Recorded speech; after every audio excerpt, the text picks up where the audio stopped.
नमस्कार दोस्तों, Bharat selection wing Lakhperabagh Barabanki के ऑफिशियल चैनल पर आप सभी का स्वागत है। डिक्टेशन रामधारी गुप्ता, पत्रिका संख्या 2, प्रतिलेखन संख्या 9, स्पीड 60 शब्द प्रति मिनट। स्टार्ट होगा 5 सेकंड बाद।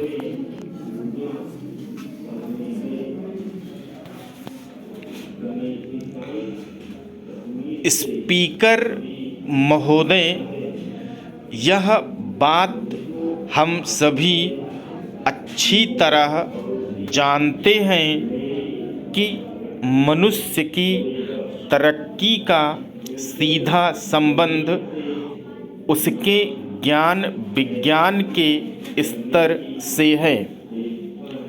जब जब मनुष्य को अपने हित की कोई बात मिलती रही है, वह उसके सहारे आगे बढ़ता रहा है।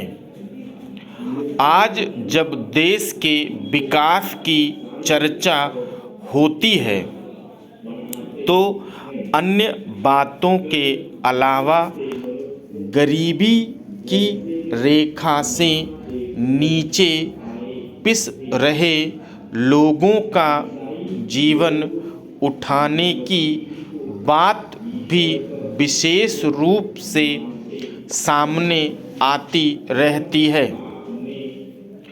ऐसा क्यों है?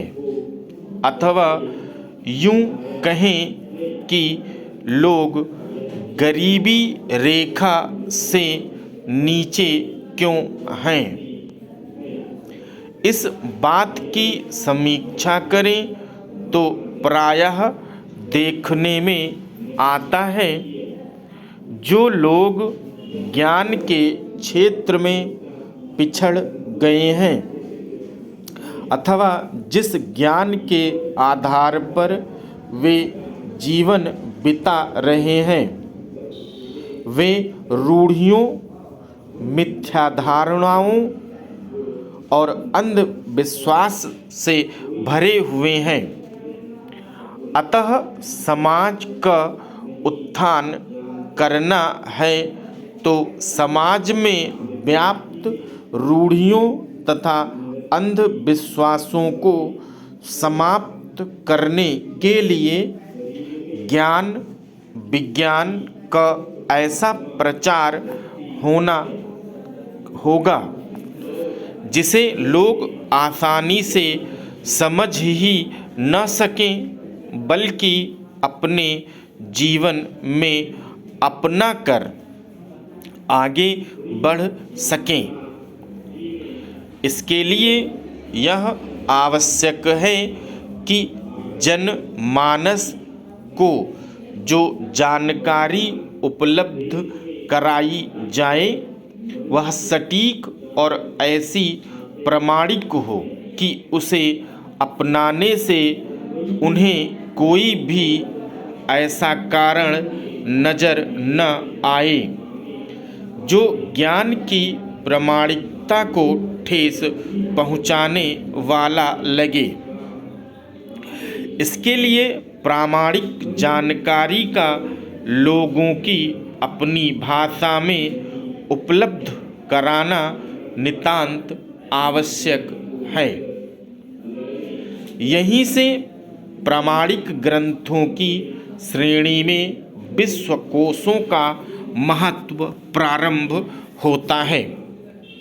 निश्चय ही विश्वकोश में वैज्ञानिक विश्वकोशों का स्थान विशिष्ट होना स्वाभाविक है, क्योंकि वे जन उपयोगी वैज्ञानिक ज्ञान के प्रामाणिक भंडार होते हैं। भाषा अभिव्यक्ति का माध्यम है। हमारे देश में जनसंख्या के बाहुल्य के साथ भाषाओं की भी संख्या पर्याप्त है।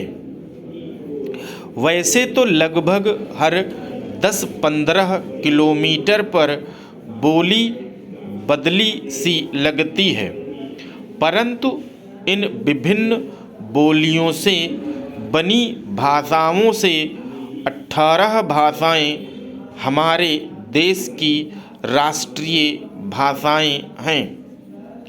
ये सभी भाषाएं अपने अपने क्षेत्र में मधुर, सरस और सरल हैं।